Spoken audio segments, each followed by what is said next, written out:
How you doing, everybody? Yeah, it's been a while since I brought a little message. I've been doing some research and looking into a lot of different things, and one of the things that I want to talk about is the fact that a lot of these Alex Jones supporters, they're calling me a Cointelpro. Now, that has me to believe that there really isn't a Cointelpro against Alex Jones. If I'm like the major Cointelpro, it just goes to show that Alex Jones is protected. He is the Cointelpro. He's going right along with the New World Order plans of hiding the Vatican, who is the top of the pyramid. When you see the pyramid and you see the eye at the top, that eye is the eye of Satan. It's working through the Black Pope, and then it goes all the way down. Now, I was looking at William Cooper's Behold a Pale Horse. He has information in there that Alex Jones would never touch. Now, I could see why they wanted to get rid of William Cooper, because this man was telling all. Not only was he covering all the different secret societies, the Masons, but he was putting the Jesuits, the Knights of Malta, as the most powerful group in the midst of all this. Now, Alex Jones has never even mentioned the word Knight of Malta. I think it's the second chapter. He's talking about all about the Knights of Malta, who are Knights of Malta, and how they are the most powerful. They are the militia of the Pope. They're the most powerful organization in the world. And he's naming who are Knights of Malta, including Pat Buchanan. He also mentions that Pat Buchanan with direct connections to the CIA, and that's not even talking about Thomas Braden. So Cooper had some really good information, and he was spilling the beans on Pat Buchanan. Now, Alex Jones was promoting Pat Buchanan's book, and Pat Buchanan has articles on Alex Jones's website.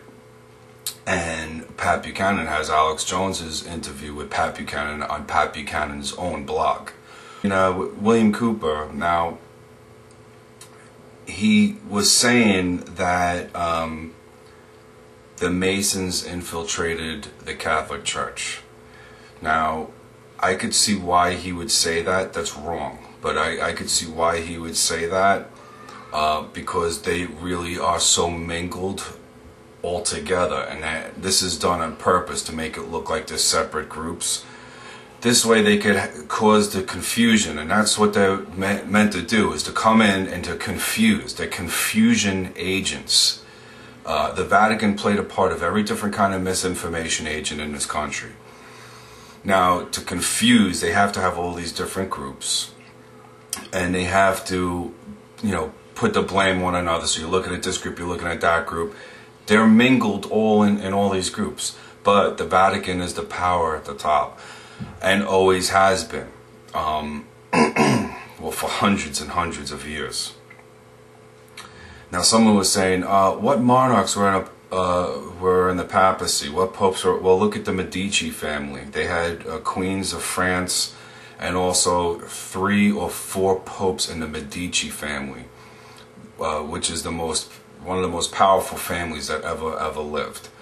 Okay, so there's one, that's just right off the top of my head. Okay, the Medici family had about 4 popes in their family, and the Medici, that comes the medical industry, medical from Medici family, the very powerful family, and very powerful Catholic family. I was listening to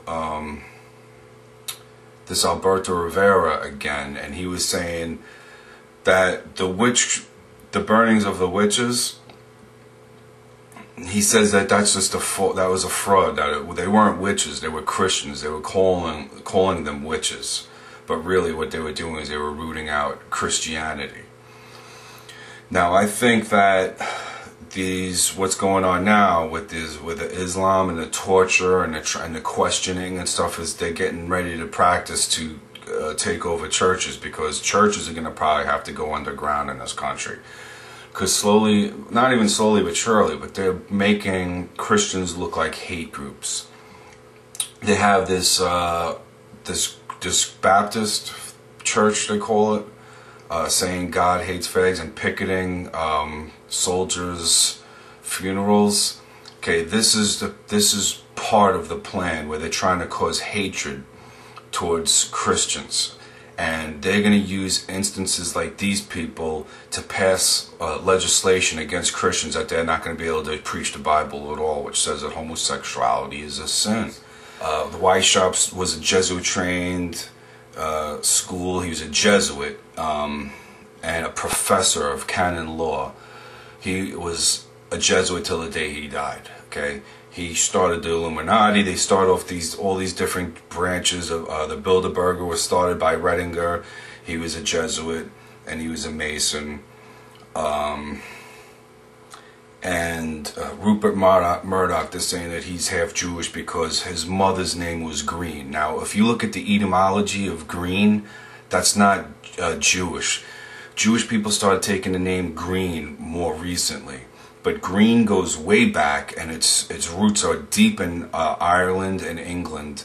And Green is not a Jewish of origin name. Okay, that's for sure. Now listen to me. Rupert Murdoch is a Roman Catholic. He is received into one of the highest orders of the Knights of Malta. It is he's a Knight of the Order of Saint Gregory the Great. Now, another person who is in this order, and this is interesting, was this Raskob. Now, he started, basically, they say that he was like one of the main people, Knights of Malta, that started the American branch of the Knights of Malta. And he had the Empire State Building built also. So this Raskob, he was a Knight of the Order of St. Gregory the Great also. So you have Rupert Murdoch, and Rupert Murdoch's daughter, her name is Elizabeth Murdoch, and she's like a businesswoman. She oversees a lot of his businesses, Rupert Murdoch's. Her name is Elizabeth Murdoch, and she was a Roman Catholic. She was married in a Roman Catholic church, and Rupert Murdoch was there. Rupert Murdoch donated $10 million to a Roman Catholic chapel in LA.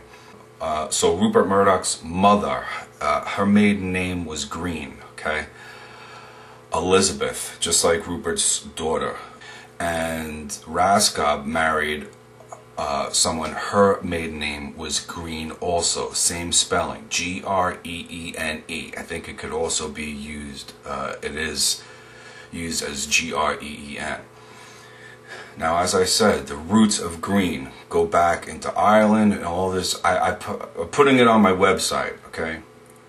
Okay, because first of all, Rupert Murdoch, they're saying that he's Jewish. He's not Jewish. He's Roman Catholic, okay? Raskob was Roman Catholic. They're both associated with the name Green, all right? Now, also, William Cooper was saying, spilling the beans on Pat Buchanan. There's a whole section of it in there. And he's also saying the information about John Paul II, how he was a salesman for IG Farben selling that gas, Zyklon B. Okay, not a lot of people know about this, okay? He put it in his book, and it was going all over the place. Patriots were reading it. This was a damaging book. Because it had a lot of information. It has a lot of information about the AIDS virus, attaching that to the Vatican. The AIDS virus was put out there to try to kill us off. And then the guy who did it, but he received from Jesuit University, St. Louis University, Jesuit University, he was given this award called the Sword of Loyola. Now, Loyola was hired by the Vatican. He was hired by them. He didn't go to the Vatican and try to start and persuade them. They were created by the Vatican as a counter-reformation military order. Okay, and not so much by invasion, but by infiltration. That is their specialty. So they've infiltrated into every part of life, everything. Okay. Now, if you could see the problems that we're having in this country, you could see it is very, very deep. Okay, and it's they tell you who they are if you just open your eyes and look at the information. If you look at the Jesuit order, okay, if you look at my website and you look at all the pictures that I have with this red mass, that's another thing I want to talk about. Giuliani is a high-up Knight of Malta. In 2001, him and Cardinal Egan, who is the Archbishop of New York, they are both Knights of Malta, okay? And they oversaw the biggest terror attack in American history and in the history of the world, probably. And in 2001, they were both given prestigious Knight of Malta awards, Giuliani and Egan. Okay, and I have it in my website. Now, if you people would just start looking into what I'm telling you, you would find what I'm finding, okay? That they're Knights of Malta all involved in all this. And Pat Buchanan is a Knight of Malta, okay? Now, William Cooper was spilling the beans on all these Knights of Malta, showing their connection to the CIA, showing their connection to destroying liberties in America. And Alex Jones has him on and promotes his book and is his friend. But this Disney World is all associated with black magic, witchcraft. You have a Jesuit sitting on the board of directors. Roy Disney was given that same exact award of the order, a Knight of the Order of St. Gregory the Great, and so was this other guy. He created the TV Guide. He's also the same knighthood. Now, the Roman Catholic Church is described in the book of Revelation as the mother of abomination and the mother of harlots in the earth. It's the mother of abomination. So it's a mother of every secret society, demonic secret society, the mother of them all. Okay, and it is the truth. These Jesuits are the smartest people on earth. Pat Buchanan is one of the most important men for the Catholic Church in this country. He's done more work for them than probably almost anybody in recent times, that's for sure. He was the advisor for 3 presidents. All this different stuff was going on, and he walked away from it without a scratch. Okay? Pat Buchanan is Teflon Pat Buchanan. And now he's in the middle of this truth movement. Alex Jones is promoting him. You guys have got to be on some kind of trip. Now, this is my advice to you. Stop doing drugs, okay? And just let the reality of life hit you, okay? Because these drugs and everything are affecting your mind. Marijuana just clouds your mind and your perception. I know it does, okay? I experienced it firsthand. If I told you what happened, something that happened to me involving marijuana, it would blow your mind. Now, let me just tell you something. It's not like I went on a trip or something for marijuana, but something happened right under my nose, and I didn't even have any kind of clue about it because of marijuana. Okay? When I got saved 10 years later, it was like crystal clear what happened. And it's very, very, very deep. Okay? And I can't go into it. Okay? I'm telling you, I can't tell you the details. But I'm letting you know that marijuana is very bad. Okay? Now stop smoking marijuana. Stop taking mind-altering drugs. And let the reality of life fall upon you. And whatever happens, happens. If you start feeling like you're going out of your mind, cry out to God like I did, and He instantly took all that stuff away from me. Any desire, any pain, any anxiety, any of that stuff was just gone.